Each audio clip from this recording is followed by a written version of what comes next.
வணக்கம்.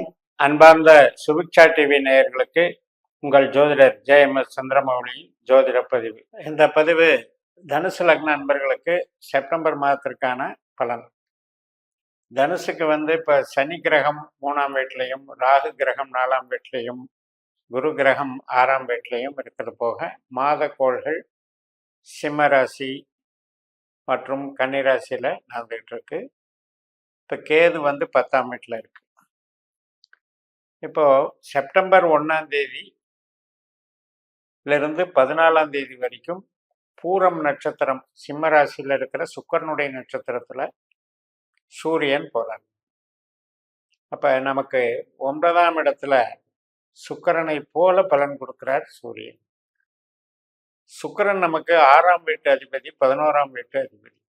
6ஆம் இடம் என்பது உழைப்பை குறிக்குது, சர்வீஸை குறிக்குது, நம்ம வேலையை குறிக்குது. அந்த வகைக்கு பாசிட்டிவ்.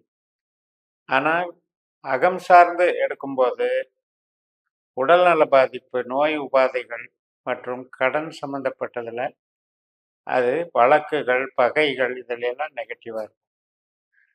அப்போ இந்த சூரியன் சுக்கிரனுடைய நட்சத்திரத்தில் போகும்பொழுது நமக்கு அது சார்ந்த பிரதிபலிப்புகள் அதிகமாக இருக்கும்.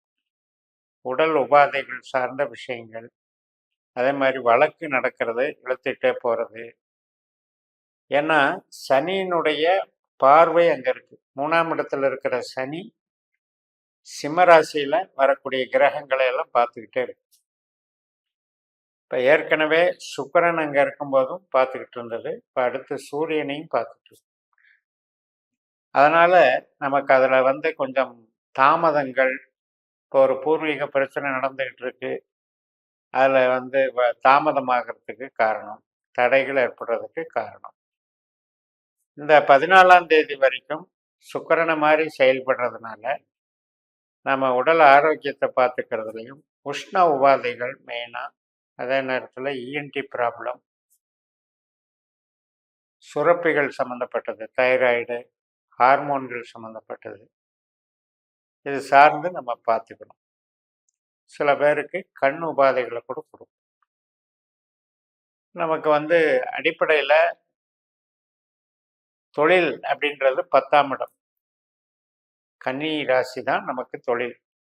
இப்போ சொந்த தொழில் செய்கிறவங்களுக்கு இந்த மாதம் என்பது ட்ரேடிங் பண்ணுறதோ அல்லது மேனுஃபேக்சரிங் பண்ணுறவங்களோ, ஒரு கம்பெனியை நடத்துகிறவங்களோ, அதில் டிமாண்டு கொஞ்சம் குறைக்கும். ஏற்கனவே கேது அங்கே இருக்காரு.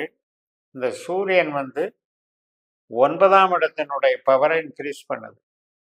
9ஆம் இடம் என்பது 10ஆம் இடத்தை தடுக்கக்கூடியது. அதனால 10ஆம் இடம் சார்ந்த ஒரு வளர்ச்சியை பெருசா எதிர்பார்க்க முடியாது.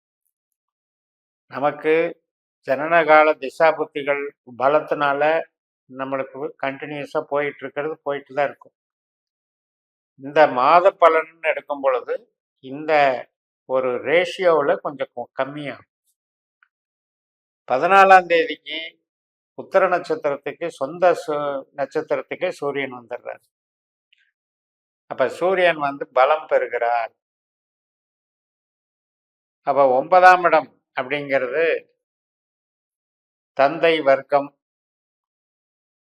தத்துவ ரீதியாக ஒரு வழிகாட்டுதலை தேடுறது, ஆன்மீக ஸ்பிரிச்சுவல் ஆக்டிவிட்டீஸ்க்காக முயற்சி பண்ணுறது மற்றும் கோவில் வழிபாடு, குலதெய்வ கோயில், இந்த விஷயங்களை குறிப்பிடுற விஷயம். அதனால அந்த சூரியன் பலம் பெறும் பொழுது அது சார்ந்த ஈடுபாடுகள், அது சார்ந்த நன்மைகள் நமக்கு உண்டாகும். இறையருள் கிடைக்கும். பாக்யாதிபதி பாக்கியத்தில் வலு பெறும்போது இறையருள் கிடைக்கும்.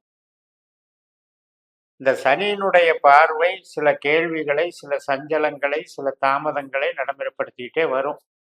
பட் இருந்தாலும் 9ஆம் இடத்துல நமக்கு பாசிட்டிவ்னஸ் அதிகம். 14ஆம் தேதியிலிருந்து 3 நாள் 17ஆம் தேதி வரைக்கும் சிம்ம ராசியில் இருக்கக்கூடிய சூரியன் 17ஆம் தேதிக்கு அப்புறம் கன்னி ராசிக்கு வந்துடுவார். இந்த 3 நாட்கள் அப்படிங்கிறது நமக்கு பாக்கியஸ்தானத்துக்கு உண்டான பவர் அதிகம். அடுத்து அவர் சூரியனுடைய நட்சத்திரத்திலே கன்னியில் இருந்தாலும் அதுவும் நன்மை தான், ஒன்றும் பாதிப்பு இல்லை. அது 9ஆம் இடமாகவும் வேலை செய்யும், 10ஆம் இடமாகவும் வேலை செய்யும். அதனால தர்ம கர்மாதிபதியா அது வேலை செய்யும். நன்மைகள் கிடைக்கும். தொழில் பலம் மேலோங்கும். ஒரு உற்பத்தி சார்ந்த தொழிலா இருந்தாலும், மெயினா வியாபாரமா இருந்தாலும் நல்லா இருக்கும். அரசு துறை அதிகாரத்தில் இருக்கவங்களுக்கெல்லாம் பலம் பெருகும். அரசியல்ல இருப்பவங்களுக்கும் ஆதாயம் பெருகும். வளர்ச்சி உண்டு. தந்தை சார்ந்த உறவுகள், தந்தையினுடைய நிலம், தந்தையினுடைய பலம் எல்லாமே வளரும். இந்த சனி சூரியன் பார்வை அப்படிங்கிறதுல தந்தை மகன் உறவு சற்று சுணக்கமாக இருக்கும், அவ்வளவுதான். மற்றபடி அந்த பூர்வீகத்துக்கு பாதிப்பு கிடையாது, தந்தைக்கு பாதிப்பு கிடையாது. ஆனால் சற்று அப்ரோச்சிங் ட்ரபிள் இருந்துகிட்டே இருக்கும். நம்ம ஒன்று சொல்ல அவங்க ஒன்று சொல்ல அது ஒரு கான்ட்ரடிக்ஷன் போயிட்டு இருக்கும்.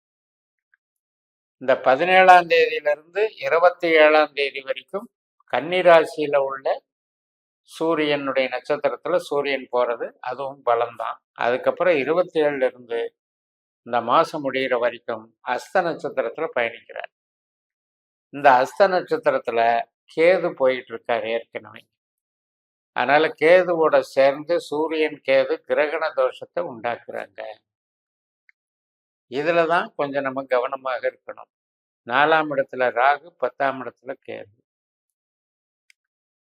அப்ப ஒரு புதுசா பழகிறவங்ககிட்டலையும் மற்றும் நம்மளுடைய தொழில் சார்ந்த நடவடிக்கைகள்ல ஆசிலேஷன் மைண்டை கொடுக்கும்.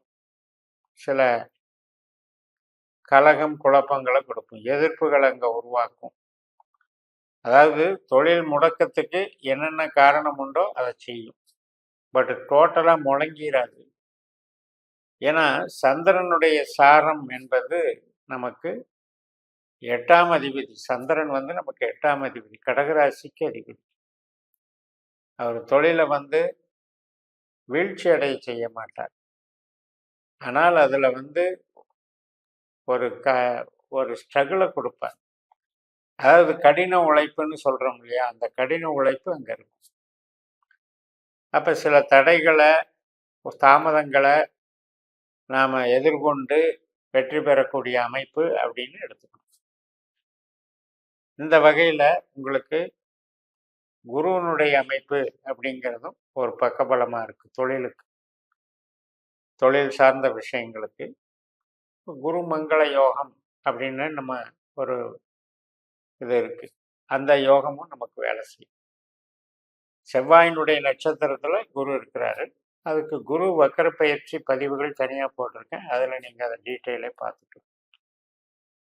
ஸோ இன் ஜென்ரல் நம்ம தனுசுக்கு அடிப்படையில் சூரியன் நட்சத்திரத்திலேயே பலப்படக்கூடிய இந்த 13 நாட்கள், அதாவது செப்டம்பர் 14லிருந்து 17 வரைக்கும் மற்றும் 27 வரைக்கும் சிம்ம ராசியிலும் கன்னிராசியிலும் டோட்டலாக சேர்ந்து 13 நாள். அந்த வகையில் 14 to 27 ஒரு பெரிய அங்கீகாரம், பலம், நமக்கு ஒரு சப்போர்ட்டு, புகழ், கௌரவம், ப்ரமோஷன் எல்லா வகையிலையும் வளர்ச்சி கிடைக்கும். அதனால் இந்த மாதம் குறிப்பிடத்தக்க மாதமாக நீங்கள் அதை பயன்படுத்திக்கலாம். அதனால் டெவலப்மெண்ட்ஸ் உண்டு. மற்ற கிரகங்களினுடைய ஒரு தடை அப்படிங்கிறதுல பெருசாக ஒன்றும் இல்லை. சனியினுடைய பார்வை பலன்தான். 4ஆம் இடத்துல இருக்கிற ராகுவும் சனியினுடைய நட்சத்திரத்தில் இருக்கிறதுனால பெருசாக அர்த்தாஷ்டமத்தில் பெரிய ப்ராப்ளம் ஒன்றும் கொடுக்க மாட்டார். ஏன்னா சனி நமக்கு 3ஆம் இடத்துல சகாயஸ்தானத்தில் இருக்கார். அதனால் வளர்ச்சிகள் நன்றாக இருக்கும். பாக்கியம் என்பது இறையருளை குறிக்கிறது. அதனால் சிவன் வழிபாடு சூரியனுக்கு மிக மிக நன்மை. கிருத்திகை, உத்திரம், உத்திராடம் ஆகிய நட்சத்திரங்களில் சிவன் வழிபாடுகள் பண்ணுங்க.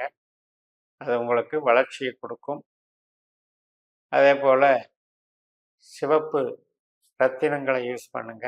மாணிக்கம் மற்றும்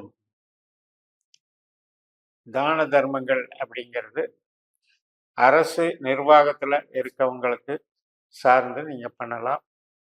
அதே போல் சிவனடியார்களுக்கு செய்யக்கூடிய தொண்டு சேவை, அவர்களுக்கான உதவிகள், இதெல்லாம் கூட நமக்கு வேலை செய்யும். தந்தையினுடைய போக்குக்கு அனுசரித்து போயிட்டோம் அப்படின்னா அதுவும் ஒரு பக்கபலமாக இயங்கும் என்று கூறி நிறைவு செய்கிறேன். இந்த சேனலை சப்ஸ்கிரைப் பண்ணி ஷேர் பண்ணுங்கள். உங்கள் தனிப்பட்ட ஜாதக பலாபலன்களை என்னுடைய வாட்ஸ்அப் நம்பரில் தொடர்பு கொண்டு பலன் பெறுங்கள். உங்களிடமிருந்து விடைபெறுகிறேன். உங்கள் ஜேஎம்எஸ். நன்றி, வணக்கம்.